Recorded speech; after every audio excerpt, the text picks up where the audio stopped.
started the instructional leadership cohort when Tom and I first started Dynamix.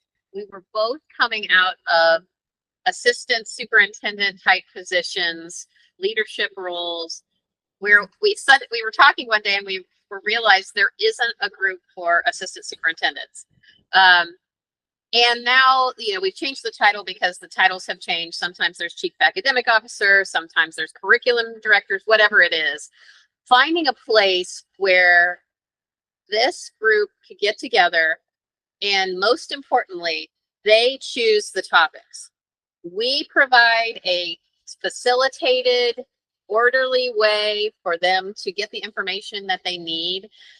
But every time, whether we're talking about our monthly calls or our 3 in-person meetings, the group chooses the hot topics, and that is what we focus on. What is most important to them at the moment? And I think that's what makes it so special. And that's why I think we have people that have been coming back for over 10 years, because it gives them an opportunity to meet with people who do exactly the same thing and talk about the current issues and solutions. Yeah, for me, I think with the instructional cohort, what works well is beyond the fact that they decide what the topics are.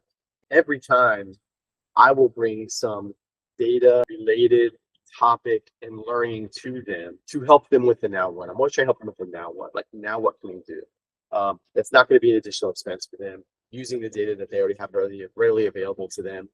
And we walk through and spend 45 minutes to an hour just going through some specific examples. I always use someone's data in the cohort with their approval ahead of time to really lay it out for them, so that then they can see and have an idea of like what that might look like from that standpoint. The other piece that I think that I enjoy, and I think they enjoy as well, is usually at the very beginning of it, Jenny brings some type of other more professional / personal growth topic. And there's usually a short, passage or text that we read, that's really the expert of that thing.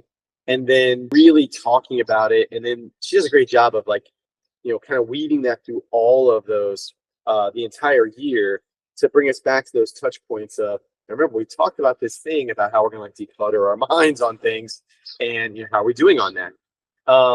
And I know I enjoy it, even though I'm a data guy, but I also see the people who really perk up to that stuff, and even in the text strings that happen throughout the year, people referencing those things. And what we hear is, are there other groups of curriculum leaders that meet?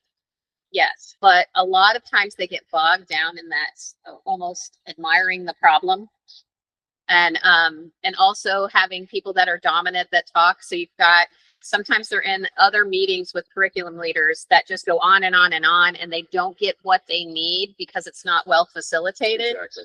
And so they get into these groups and they come out of the meeting feeling worse than they did going in.